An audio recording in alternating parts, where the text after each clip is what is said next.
Hello, my name is Melissa Hernandez, and today for my technology instructional video, I'm going to be showing how to troubleshoot the Novy wireless patch system. So here's just an overview of what I'm going to be covering today. So description of the technology. The product name is the Novy wireless patch system. It's manufactured by General Electric Healthcare and costs approximately $4,500 for the system and $35 for the patch per person. The customer support number is 800-292-8514. Some history about it. It's launched in 2015 and it's UK based. Some training. Here I have a link which takes you to a variety of training that they have available, as well as some videos. Here I have two images. The image on the top is the Novy interface and the pods, and then the Novy patches on the bottom. Here in the center, where you right below that arrow, that center, that's where you put the little blue pods that's on the image above. So the intended population is laboring women.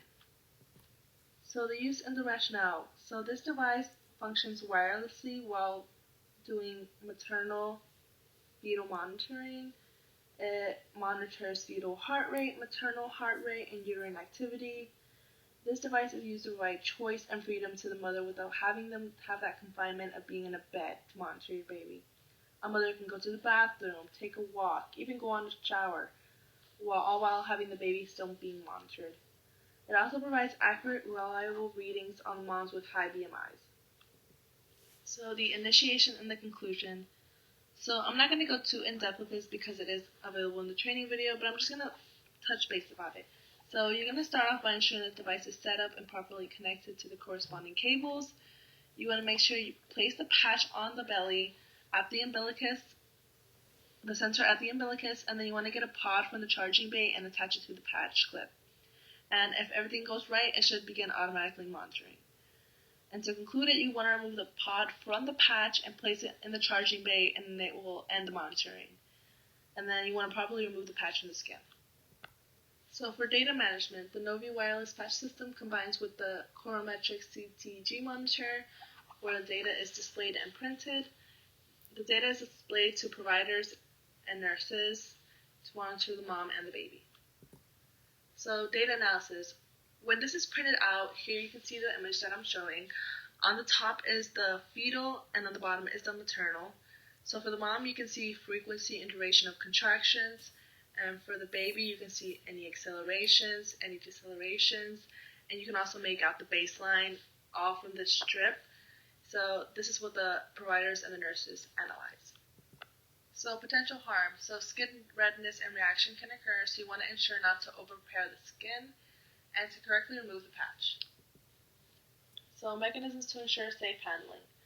Battery life. You want to ensure the battery has full charge. It takes approximately 2 hours to fully charge, and the battery can last up to 11 hours. Connection. You want to ensure that the cables are connected correctly to the machine. And test run. You want to make sure you do a test run before attaching it to the patient so you know it's working. And then placement. You want to make sure you have proper placement of the patch to get a correct reading. So when talking about troubleshooting, the things that occurs the most is skin prep.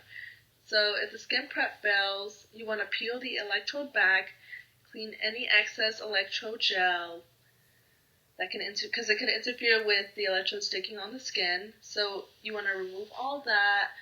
Then you want to place the electrode back down, tape it down, and check again. And if successful, you can move on to the next step of the setup.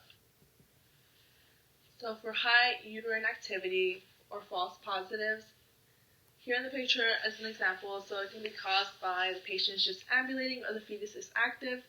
So you want to ask the patient to return to their bed if ambulation is the cause of the false positives resulting in a high uterine activity. Just basically the electrical signals from the other muscles of the body during the patient movement can produce this false positive. Excess movement or pressing on the patch can also produce false positives. So fetal heart rate troubleshooting. This can be if you see any artifacts or like anything that's super crazy. The problem could be that the patient's just ambulating or that they displaced the patch. So you want to return the patient to the bed and reduce their activity. And to help with this, you want to make sure you have 10 to 15 minutes of continuous monitoring before you allow the patient to ambulate. It could also be the way they're positioned, so you want to make sure you adjust the patient's position to comfortable one. It could be the head of the bed goes up or down, left to right, tilt them. You can use a pillow behind their back or their head to make them more comfortable. Encourage the patient to relax their abdominal muscles as well.